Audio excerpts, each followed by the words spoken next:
Hey guys, Galaxy Studios here. And I'm back to making long-form videos. Terraria Calamity is a mod that, well, you've already heard the story of how I got introduced to it, and you'll hear it again. But, make no mistake, there's a lot of stuff in it, including 26 new bosses. And I ranked every single one of them. So let's get to it. A few things to note.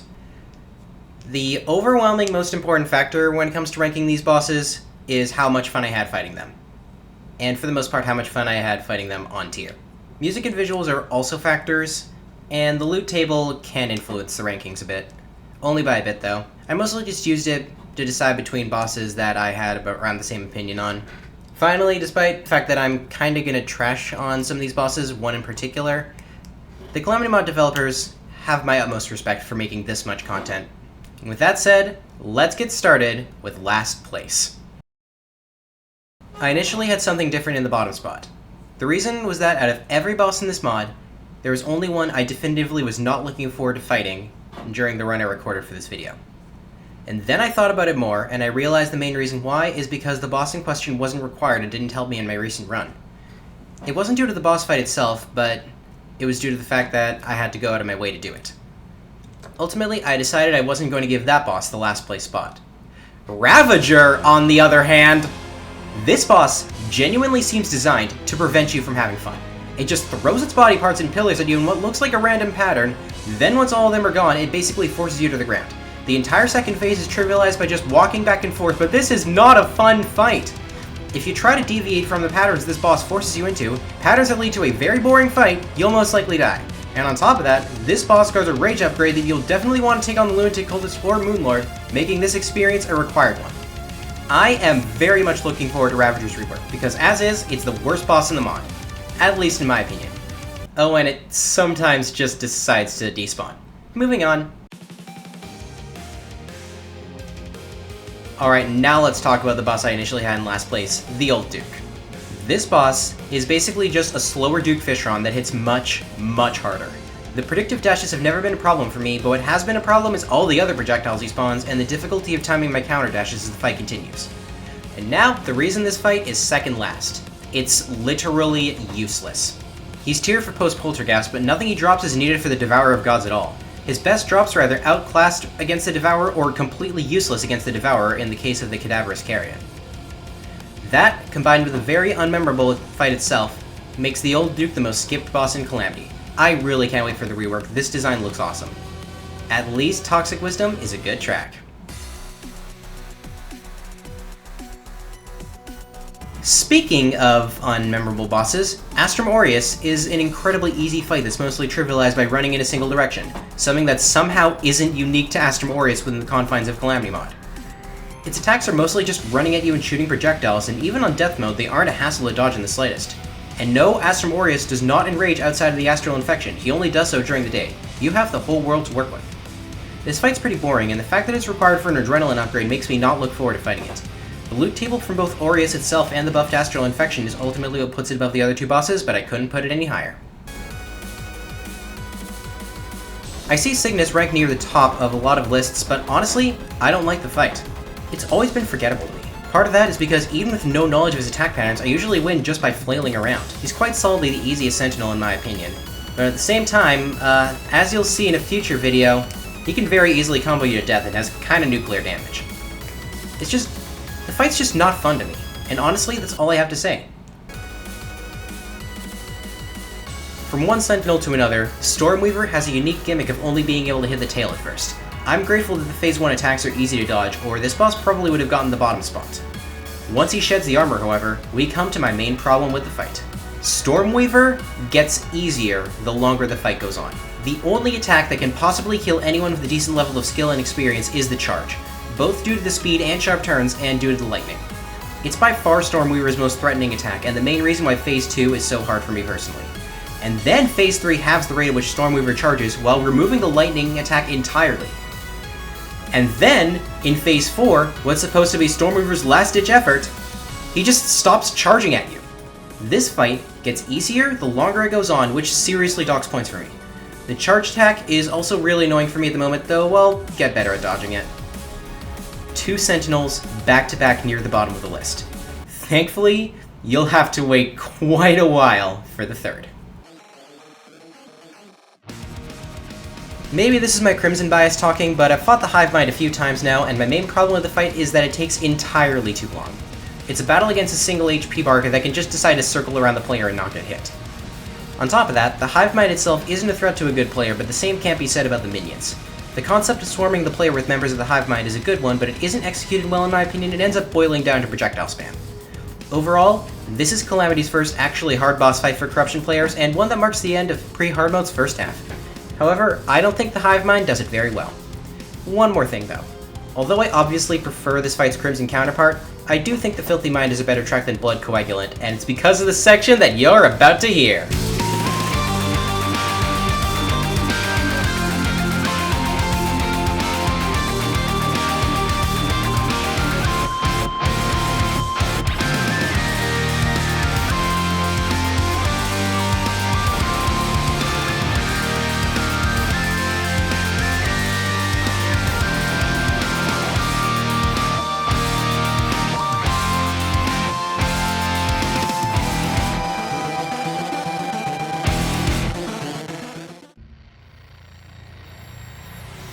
Return to Slime is a certified banger. Easily one of the best songs in the soundtrack. That is the biggest compliment I can give to this fight. You just run in a single direction, jump over the paladins and any stray projectiles, and you just win if you use any weapon with range and or homing. I destroyed this fight with a bee gun. You can definitely fight up close with something like the Broken Biome Blade, but every time I do, I kinda get wrecked by the paladin's nuclear contact damage. I haven't seen any footage of the original core phase, but mistakes were made removing it. At least Lucille Karma rectified that in Inferno. But yeah, the fact that Prisma fought this before King Slime and the Eater of Worlds in his recent successful hardcore run kinda says something. At least it's got a good atmosphere, is very climactic, and as I said earlier, Return to Slime is a banger. As the first new boss and the simplest boss in the mod, Desert Scourge does its job well, but doesn't exactly do much either. The portion of the game surrounding it is one of my favorites in Calamity, from the boss itself to the Sunken Sea afterwards, and the loot table is pretty good, with the standout easily being the Brittle Star Staff. That thing unironically carried me through over half of pre-hard mode in my currently only summoner run. Anyway, I basically have nothing bad to say about this boss at all, so let's move on. I have not been able to crack this fight. I can handle the tooth projectiles, but dealing with the lingering clouds and the aquatic scourge simultaneously is something I'm still getting down, and that combined with this massive HP bar makes this fight annoying to me right now. However, this boss does have a lot of things going for it. The loot table is genuinely phenomenal, with the Submarine Shocker and Deep Sea Staff being absolute carries. The fact that it's available pre-hard mode and how it's tied to the Acid Rain event also boosts it in my eyes for similar reasons to why Duke Fishron placed as high as he did on my vanilla list. Outcast of the Sulphurous Seas is also a beautiful music track that fits the aquatic scourge perfectly. I'm just not the biggest fan of the fight itself. 3 worm bosses in a row, huh? Calamity moment. You know, for a worm boss, this feels quite projectile heavy, doesn't it? I wonder if we're gonna see this again. Anyway, Astrum Deus is definitely a memorable fight, and I love that Calamity adds more stuff to do post-Cultist. I love Astrum Deus' design and summoning method, and Pest of the Cosmos is positively beautiful. With that said, the fight, while not bad, definitely relies a bit too much on projectiles and debuffs. It's still fun though. I like Astrum Deus splitting into 2, and I personally believe the player should be forced to kill both worms, regardless of difficulty. However, a major point against Astrum Deus is how easy it is to just run away from it. It doesn't despawn, and only enrages during the day, so if you have a magic conch or magic mirror, you can just use it to run away in critical situations and recover. Last note, the loot table is excellent, and I like most of the gear guarded by Astral Ore.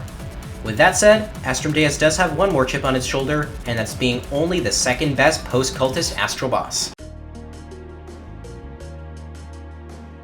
Fairly inoffensive boss, but there's nothing special here. It's a nice little skirmish in the Brimstone Crag to keep the player occupied in early hard mode, though the rewards aren't usually worth it. Rangers and mages can benefit greatly from her drops though, and the other 2 weapons aren't bad either. I like her place in the story, and Left Alone is a very good song for what it tries to do.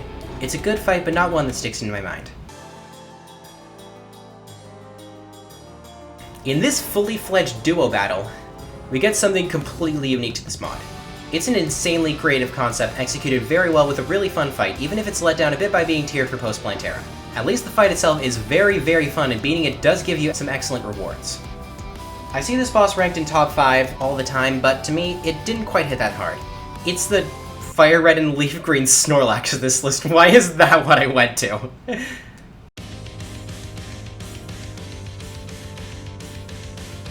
I initially had this boss ranked a lot lower, but then I watched the footage back again and I realized something.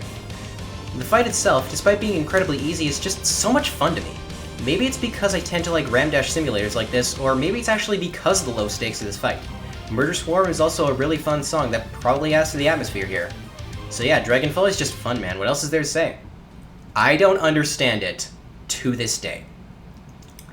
In terms of the story, Crabulon is quite literally, by far, the least important boss in the game. It's a giant crab that used to live in Omeris before Calamitous burned most of it, escaped, and then died in the mushroom biome. It has no story importance, and none of its drops are really necessary outside of the rage upgrade. So why did DM DOKURO go so hard?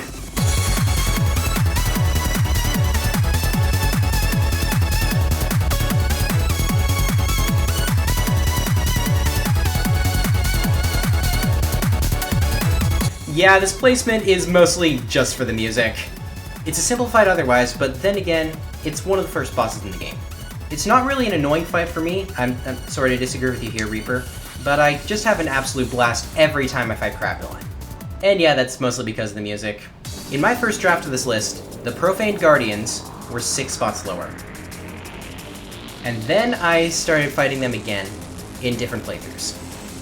And I realized that I love the fast-paced nature of this fight.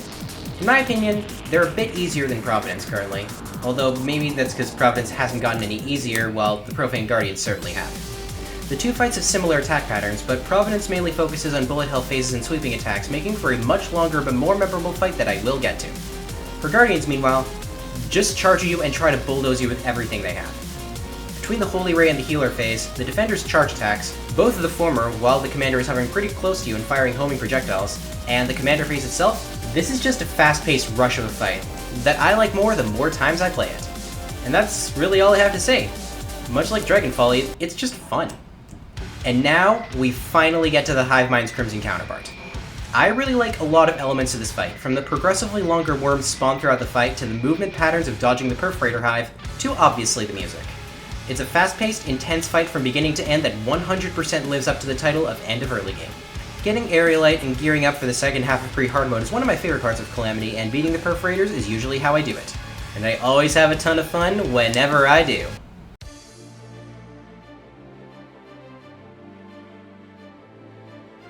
I usually see the Calamitous clone ranked a lot lower, but to me, the atmosphere here is just phenomenal. Between the background, the design of the boss and her attacks, the insane music that somehow happens to be a remix of every single music track present in each Calamity boss before this, and the boss's dialogue, this feels like a climactic confrontation with something truly terrifying. Fitting, as this boss alongside Plantera marks the halfway point of this mod. However, the reason I had to give this disclaimer is that well over 80% of the fight presents no threat whatsoever to any good player. It's just the bullet hell phases and maybe the dashes if you get caught off guard. Still, I always have a good time fighting her, I like the brothers phase, and her loot table is part of an entire stage of progression. A great fight all around.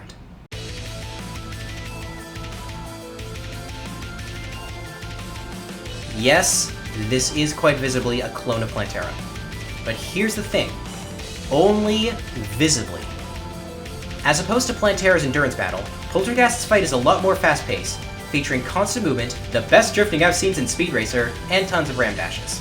When I fight Poltergast, I'm often on a tightrope, moving around the Forsaken Archive while dodging the projectiles, charges, and Tokyo drifts. The constantly shifting phases keep the fight fresh and keep me alert, and the rewards for beating this fight make it worth it. Sure, it's Ghost Plantera, but to me, Poltergast easily stands on its own. It's a weird choice for a tier-defining boss, but to me, it just works, and I couldn't place this fight any lower.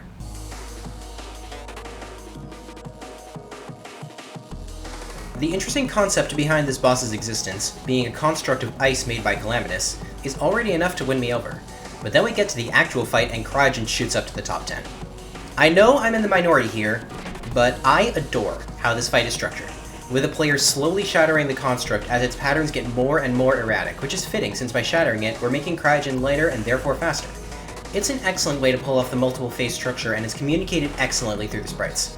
The phases themselves consistently ramp up in both intensity and difficulty, with the unfortunate exception of the penultimate phase just being Cryogen getting stuck in Beyblade mode and slowing the fight down considerably. But then the final phase hits, and the fight gets ramped to 11. And as for the music, let's let DM Dokuro close this section out.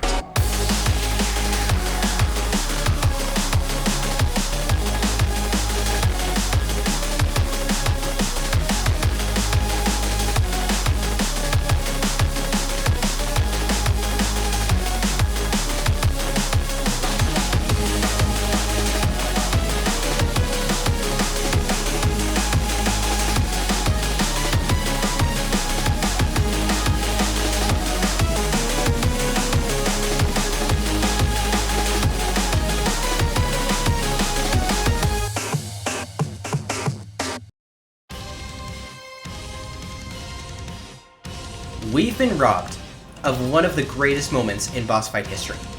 It's actually criminal that Yaron no longer refills his health bar for a second phase. Still, the fight we have now is a great one. Perhaps more than any other fight in the game, Yaron rewards positioning. When you fight him, you need to plan your movements such that you won't get hit by Yaron's current attack, the one he used last, or the one he'll use next. It's a delicate balancing act that I've had a lot of fun finding the patterns for, leading to my recent first try victory that the footage you're seeing right now is not showing. The loot table is kinda irrelevant here since Yaron's a tier-defining boss, but gearing up for the two bosses that follow him is one of my favorite stretches in Calamity. As for the music, Infernal Catharsis is good enough, and I'm playing it here to avoid any false copyright claims, but Roar of the Jungle Dragon is genuinely one of DM Dokuro's best works. Overall, Yaron, while severely outclassed by Lucille Karma's incredible version of the fight, is still a pretty great fight that serves as the player's penultimate challenge. Oh, and please implement his new design sooner rather than later, it's been literally years. Alright, listen here. I know that the Devourer of Gods difficulty stems from the lasers and fireballs and not from the worm itself. But holy crap, does this fight just go hard in every conceivable way. The Devourer of Gods is an absolute edgelord. I won't deny that, but his dialogue just works for me, with the highlight being his desperate cry of a god does not fear death when he's about to die. It kinda reminds me of Infinite, except actually intentional. The fight itself is presented in an amazing way, and recently received a pretty significant improvement with Bountiful Harvest finally fixing the Phase 2 transition. Between the backgrounds, aforementioned dialogue, and a certain element I'll get to, this boss feels climactic in the way it should be. Despite the fight's patterns not exactly fitting this climactic feeling, I don't know. Lining out my shots with the Darkspark is incredibly satisfying, and this boss's huge damage numbers means I'm always on the edge of death. It's an exhilarating fight, and one I always have a ton of fun going back to. And of course, DM Dokuro hits us with some of his best. Scourge of the Universe is incredible all on its own, but then Universal Collapse just brings the house down. The entire Devourer of Gods suite is phenomenal, and the finale is a mad dash of a theme, fitting for a fight where damage is the way to go and both participants have no other goals than to make sure the other one dies before they do. As is the case with several previous examples, Lucille Karma cleanly outdid Fapsel with her version of the Devourer fight. Infernum Devourer, though overhyped in terms of difficulty, is absolutely one of the greatest bosses I've ever seen. But even in the shadow of this dance of death, the Devourer of Gods stands tall as one of Calamity's greatest achievements. And all of that is before the resprite. I cannot wait to see this monstrosity of a design in action.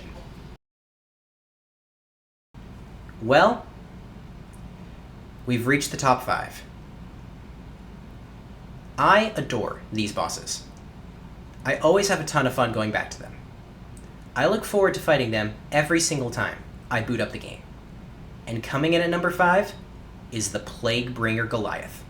Queen Bee's my favorite pre-hard mode boss, so an upgraded version of the fight is already enticing to me. And then we add on the insanely fast-paced fight with attacks that each challenge the player in a different, newly terrifying way. Ramming through the diagonal dashes is fun, managing the minions is tough but rewarding, dealing with a Plague Nuke barrage is so much fun and super gratifying to pull off, and the music! This is one of my favorite songs in the soundtrack. There's a reason I put so much effort into the Plaguebringer Goliath section of my first Calamity video, and that's mainly because I was listening to the song while editing it. This fight is an absolute blast. I come back to it over and over again, especially since the rewards are massive. It's one of the 2 late hard mode bosses required for the Summoner gear up, and grants access to the 2nd strongest ranger weapon in the entire game relative to its point of progression. It's the Plaguebringer Goliath. What else is there to say? Well, I've been waiting quite a while to talk about the 3rd Sentinel. Ceaseless Void though, it's worth the wait.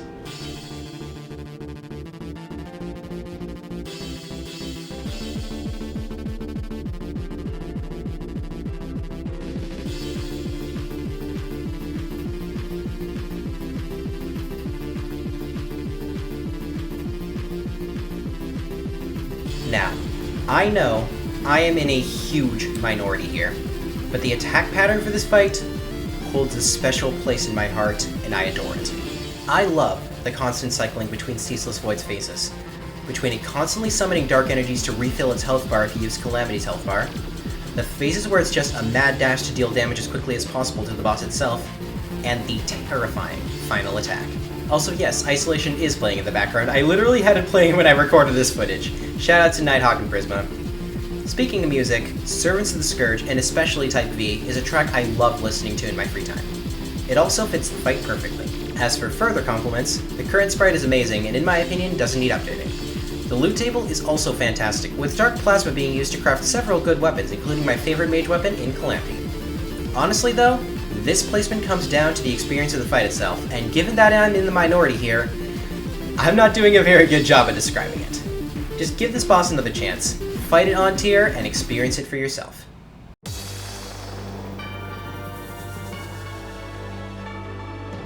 Alright, first of all, Unholy Insurgency is my favorite song in the Calamity soundtrack. When asked to live up to this fight stakes, place in progression, and build-up, this song goes above and beyond, and treats my ears to something truly majestic and terrifying at the same time, which is quite fitting.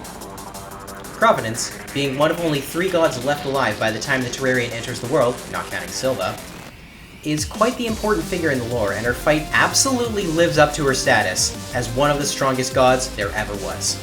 While her guardians try to bulldoze the player with blitz attacks, Providence instead goes for hit-and-run tactics, trying above all else to stay alive while simultaneously bombarding the player with everything she has. From small fireballs to big fireballs to bigger fireballs to 2 separate bullet hell phases to her biome-specific attack, the Profane Goddess will make you feel the full wrath of her flame. It's a spectacle unlike anything else in the game, complete with unparalleled atmosphere, summoning the Guardians once again to buff her up once she's at a third of her health, and a more desperate version of the same attack pattern at the very end of the fight. The literal only reason this fight isn't in the top 2, or perhaps even number 1, is the lack of variety between phases of the fight. Providence basically has the same attack pattern for the entire fight, which is a great attack pattern, but she doesn't really shake up the fight as it goes along, with the exception of the aforementioned Guardians phase. With that said, this fight is an utterly perfect way to kick off post-Moonlord Calamity. I adore Providence, and you won't ever convince me otherwise. Oh, and Lucille Carmen's version of the fight? It's my favorite in Inferno.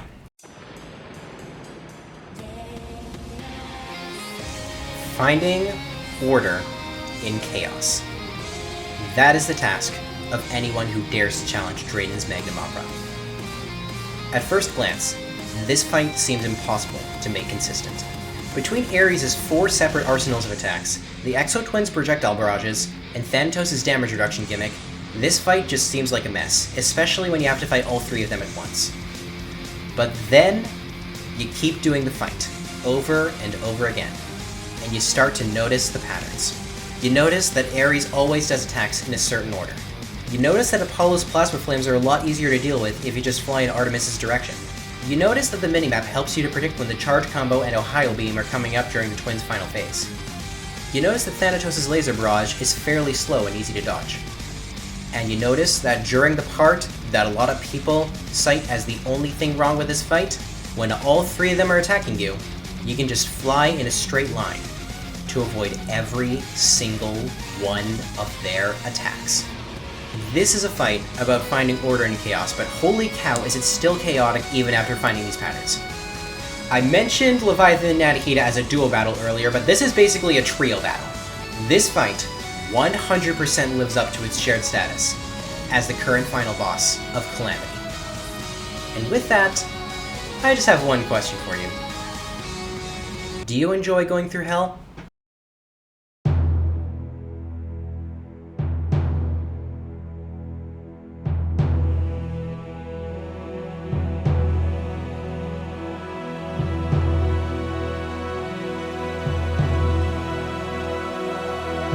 Oh yay, woo, Escal's #1. Woo! Who could have seen this coming? This is my own list, this is my opinion, alright?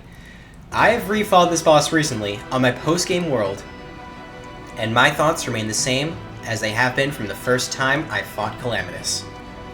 Put quite simply, This is the perfect ending to the Calamity mod. This boss has something in common with Providence that I cited as my only problem with her fight. Calamity's primary attack pattern literally does not change from the start of the fight to the end, with the exception of getting a bit faster in the second half of the fight. So what makes Calamity different? Put quite simply, that primary attack pattern is not the main focus of this fight. Instead, it's the background that bridges the main acts of the fight. Let me walk you through this, because I'm about to show how Calamity throws everything she has at you. She starts off the fight with a bullet hell, followed by a sepulture phase the player needs to get past before dealing any damage to her. It's a 20-second intro that's impossible to forget. Afterwards, we get the introduction to her standard attack pattern, followed by another bullet hell at 75% health. At half health, we get her third bullet hell phase. Noteworthy here is that each bullet hell ramps the intensity up over the last, between the second adding Brimstone Hell Blasts and the third adding Giga Blasts. Then we get to the second half of the fight, where Calamity starts getting more and more desperate to the point where she starts pulling out her strongest options. This starts with her brothers, summoned at 45% health, who recently got revamped to have much more memorable attack patterns than they did before, which was a boost to this already magnificent fight. Then, after the player's gotten used to her slightly faster attacks, the fourth bullet hell at 30% health introduces a game changer, the Whispering Maelstrom, which will pursue the player throughout the rest of the fight even outside of bullet hell segments. At 20%, Calamity brings out the Soul Seekers for another barrier the player is forced to punch through before damaging her further. At 10%, the fifth and final bullet hell phase, now upgraded with Brimstone Skulls, is summoned. And at 8%, the Sepulture returns for one final obstacle between the player and victory. Sure, the primary attack pattern remains the same, but the secondary attacks, some of them happening alongside the pattern, get harder and harder to manage throughout the fight. It's a grueling gauntlet of a fight that pits the player against everything Calamity has at her disposal. And Calamity's dialogue is the cherry on top here. Every one of her lines in both the original fight and the rematch dialogue, which is being shown on screen right now, fits the circumstances of both parties and the fight excellently. Oh, and I can't talk about this fight without talking about DM DOKURO's magnum opus. The man made a 12-minute, 4-movement opera for a Terraria mod. I'm going to say this right now. It's impossible to fully appreciate this song unless you either listen to it in full, or listen to it dynamically change as you fight Calamity. And honestly, you should fight Calamity. It's a truly special and unforgettable experience that, no matter how many playthroughs I do, always makes playing through Calamity worth it. Despite Calamity getting put at number 1 on every list I've seen, I have no clue what the general consensus is on any Calamity boss. But what I do know is that Supreme Witch Calamity is my pick for the best Calamity boss in the entire mod. Still like Empress of Light a bit more though.